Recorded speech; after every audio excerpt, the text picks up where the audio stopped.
Hello friends, मैं हूँ माधुरी, पटना बिहार से। सबसे पहले शुक्रिया फेमिना ग्रुप का, जिसने मुझे आज ये सुनहरा मौका दिया है आप सबों के बीच मेरी क्यूलिनरी स्किल्स को पहुँचाने का। मैं सच बताऊँ, बचपन से ही मुझे खाना बनाने का बेहद शौक़ रहा है, पर क्या करूँ, कुछ ऐसे मौके मुझे मिला नहीं करते थे। और आज देखिए ना, ईश्वर ने मेरी प्रार्थना सुन ली और मुझे इतना बड़ा अवसर भी मिल गया। तो बिना वक्त गंवाए आज की रेसिपी को लेकर मैं आपके बीच हाजिर हूँ और मेरी ये रेसिपी है हरा धनिया मटन। जी हाँ, ये मेरी नानी माँ की रसोई से है। तो चलिए शुरू करते हैं इसे बनाना। तो सबसे पहले हम आपको इंग्रेडिएंट्स बता देते हैं कि धनिया मटन बनाने में हमें किन किन चीज़ों की आवश्यकता होती है। सबसे पहले मैंने लिया है ये 1.25 किलो मटन है और इस मटन को मैंने 5 मिनट बॉयल कर लिया है कुकर में। एक सीटी लगा के उसे 5 मिनट के लिए सिम आंच पर छोड़ के और फिर निकाल लिया है इस बर्तन में। हमारी दूसरी सबसे ज़रूरी इंग्रेडिएंट है धनिया। 1.25 किलो मटन में मैंने तकरीबन 800 ग्राम धनिए की पत्ती ली है। धनिए के पत्ती को साफ से धो के काट के उसे रख लिया है। और चलते हैं बाकी इंग्रेडिएंट्स के तरफ। ये हमारे पास है छिला हुआ लहसुन, एक पूरा लहसुन को मैंने छिल लिया है। 3-4 हरी मिर्च है। उसके बाद मैंने ली है आधी चम्मच खड़ी गोल की। फिर लिया मैंने खड़ा गरम मसाला, इसमें 3 छोटी इलायची, 2 बड़ी इलायची, 1 टुकड़ा जावित्री, 2 छोटे टुकड़े दालचीनी और 3-4 लौंग है। 3-4 नींबू, जिसके रस का हम इस्तेमाल करेंगे इस रेसिपी में।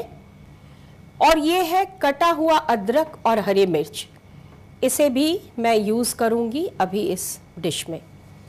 फिर नमक, 1.25 किलो मटन के लिए करीब 350 ग्राम प्याज को मैंने पतला पतला चॉप करके रख लिया है। एक सबसे ज़रूरी बात इस रेसिपी की ये है कि इसे हम वाइट ऑयल में बनाएंगे, यानी कोई भी रिफाइंड ऑयल का आप इस्तेमाल कर सकते हैं।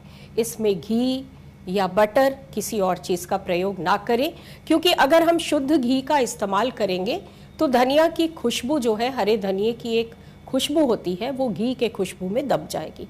इसलिए white oil is essential for this dish. So let's start making the dish. I have already made the preparations, the ingredients are ready। मैं शुरू करूँ। सबसे पहले इस हरे धनिए को ये लहसुन और हरी मिर्च के साथ हम एक पेस्ट बना लेते हैं। तो चलिए पेस्ट बनाना शुरू करते हैं।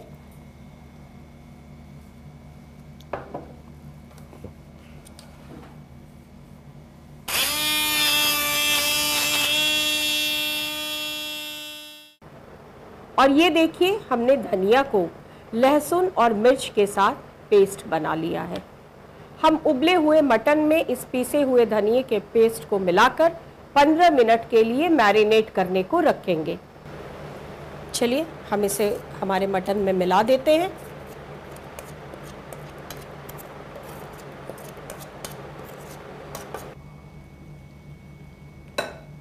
और अब इसे 15 मिनट मैरिनेट होने के लिए छोड़ देंगे।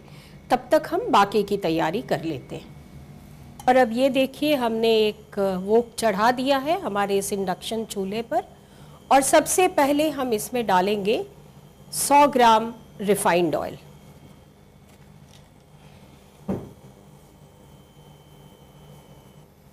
और अब हमारा तेल अच्छी तरह गर्म हो चुका है। सबसे पहले मैं इसमें डालूंगी खड़े गरम मसाले। और ये है हमारा खड़ा गोल की। इन्हें हम तेल में कर देते हैं अच्छी तरह से। अब इस वाइट ऑयल में हम अपना चॉप किया हुआ प्याज डालेंगे।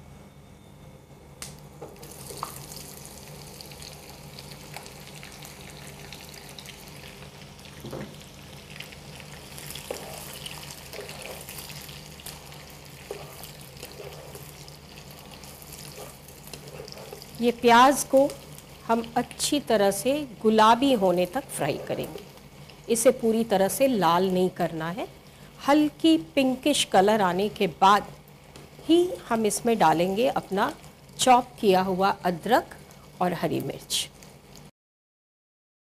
और ये देखिए हमारा प्याज अब हल्का गुलाबी रंग का हो चुका है। अब मैं इसमें ऐड करूंगी कटे हुए अदरक और हरी मिर्च के टुकड़े। ये मैंने ऐड कर दिया अपने अदरक और हरी मिर्च के टुकड़ों को। चलिए इन्हें भी कुछ देर फ्राई कर लेते हैं, और जब ये हल्के फ्राई हो जाएंगे तब इसमें हम हमारा मैरिनेट किया हुआ मटन डाल देंगे। और अब देखिए हमारा प्याज तैयार है, गुलाबी से भी हल्का ब्राउन कलर का ये हो चुका है।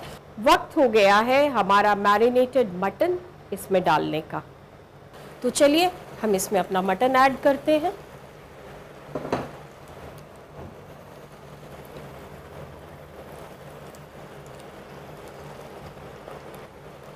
तो देखिए हमने ये अपना मैरिनेटेड मटन ऐड कर दिया है, और अब इसे प्याज में मिला देंगे। और इस मटन को गलने में, अच्छी तरह से भूनने में तकरीबन 20 से 25 मिनट का समय लगता है, क्योंकि इसे हमें धीमी आंच पर धीरे धीरे भूनना है और पकाना है ढक के। और अब चलिए मैं इसे ढक देती हूँ सिम आंच पर कम से कम 5 मिनट के लिए। और अब देखिए 5 मिनट हो गए हैं। मैं एक बार फिर से इसे चला देती हूँ और आंच थोड़ा कम करके फिर से इसे 5 से 7 मिनट के लिए ढक दूंगी। तकरीबन 8 मिनट हो चुके हैं और मैं इसे फिर से चला देती हूँ। और इसे चला के अब मैं इसे 15 मिनट के लिए सिम आंच पर छोड़ देती हूँ। और अब हमारा मटन आधा भून चुका है। इस स्टेज पर अब हम नमक डाल देंगे स्वादानुसार। नमक डाल के हम इसे अच्छी तरह से मिला लेते हैं। और अब देखिए 15 मिनट पूरे हो गए हैं। अब मैं इसे खोल के देखती हूँ कि मेरे मटन का क्या हाल है। अरे वाह, इतनी अच्छी सी खुशबू भी आ रही है, और देखिए इसने तेल भी छोड़ दिया है चारों तरफ से। और अब मेरा मटन पूरी तरह से पककर तैयार है। पर उतारने के पहले जो सबसे खास चीज़ मैंने शुरू में ही जिक्र किया था कि हमें इसमें नींबू का रस डालना है। तो आइए इसमें कुछ नींबू का रस डालते हैं हम, और हम आंच को थोड़ा कम कर देते हैं।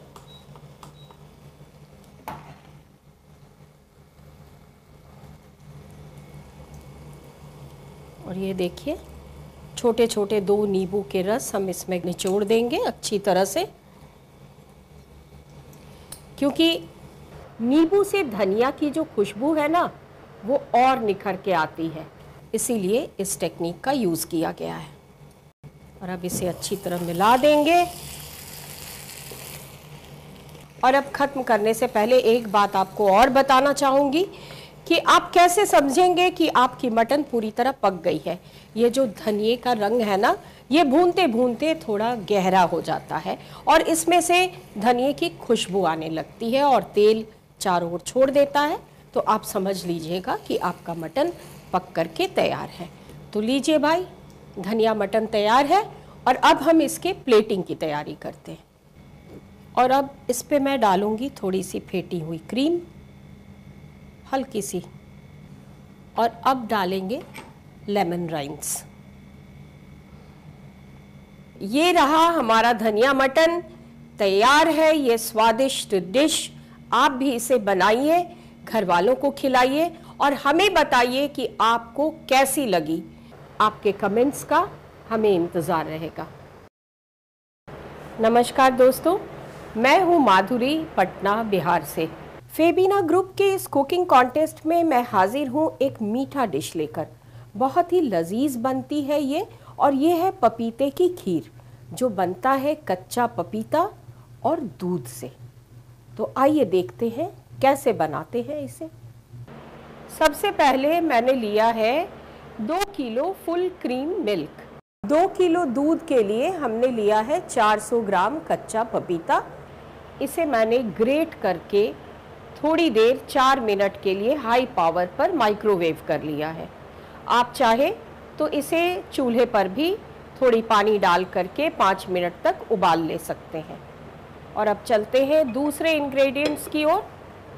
ये है करीब 100 ग्राम शक्कर, कटे हुए मेवे जिसमें है कागजी बादाम और किशमिश, ये है छोटी इलायची कुटी हुई, ये है कटा हुआ पिस्ता, थोड़ी गुलाब जल और ये 1 कटोरी मिल्क मेड।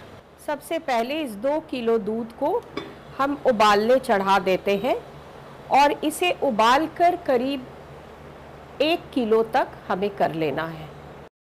इस दूध को हमें थोड़ी थोड़ी देर पर चलाते रहना है ताकि वो नीचे से लग नहीं जाए।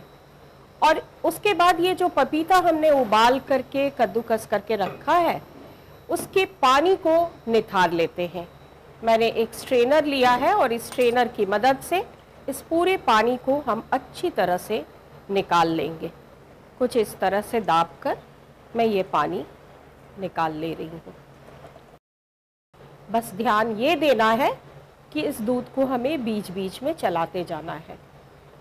और जब हम दूध चलाते जाते हैं उसी समय इसमें हम डाल देते हैं हमारी कुटी हुई इलायची, जिससे उसका फ्लेवर अच्छी तरह से इस दूध में मिल जाए। और अब ये देखिए 15 मिनट लगभग हो चुका है और हमारा दूध भी तैयार है। और अब वक्त है इसमें इस उबले हुए पपीते को डालने का, क्योंकि ये पपीता जो है ना इस दूध के अंदर जाकर पकेगा। तो हम धीरे धीरे सारे पपीते को इस दूध में डाल देते हैं और फिर इसे दूध में डालकर लगातार हर 5 मिनट 7 मिनट के अंतराल पर हमें चलाते रहना है। इस पपीते को पकने में भी तकरीबन 10 से 12 मिनट का वक्त लगता है। एक छोटा सा टिप मैं आपको दे देती हूँ इस खीर को पकाते पकाते, कि पपीते को कद्दूकस करके सीधे दूध में ना डालें। डालने से पहले उसे ज़रा सा उबाल लें और पूरी तरह से उसकी पानी को निचोड़कर उसे दूध में डालें। अगर आप पपीते को कद्दूकस करके सीधे दूध में डालेंगे तो आपका दूध फट जाएगा और खीर नहीं बन पाएगा। और अब देखिए 10-12 मिनट हो चुके हैं और ये जो पपीता है दूध के अंदर लगभग पककर तैयार है। हम आँच को थोड़ा कम कर देते हैं और अब बारी है इसमें शक्कर डालने की। तो चलिए इसमें धीरे धीरे हम शक्कर डालते हैं। लगभग 100 ग्राम शक्कर है। आप शक्कर को कम ज़्यादा अपने टेस्ट के हिसाब से भी कर सकते हैं। अब इस शक्कर को डाल के भी हमें इसे चलाते रहना है थोड़ी देर के लिए। इस शक्कर को भी लगभग हमें 5 मिनट तक पकाना है, नहीं तो शक्कर कच्ची रह जाएगी और उसमें से एक अजीब सी महक आने लगेगी।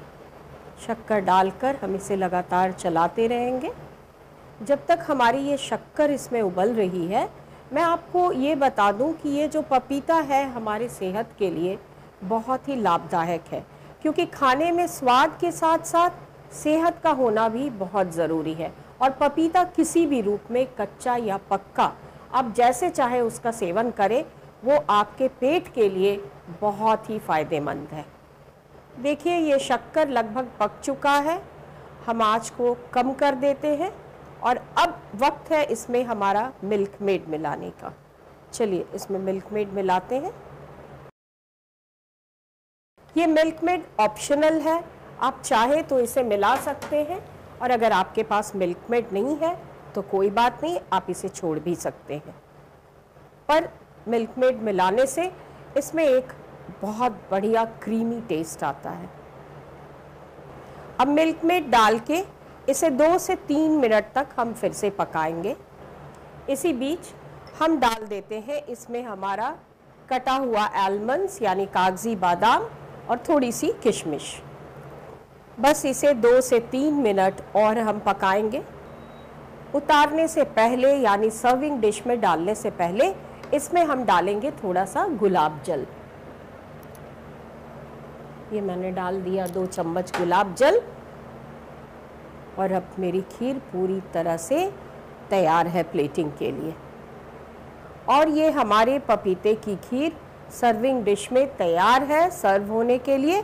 इसे हम कटे हुए पिस्ते से गार्निश करते हैं और बेहतर ये होगा कि इसे आप 1 घंटे तक फ्रिज में रख दें और चिल हो जाने के बाद ही सर्व करें, तो इस खीर का कुछ और ही मज़ा आएगा।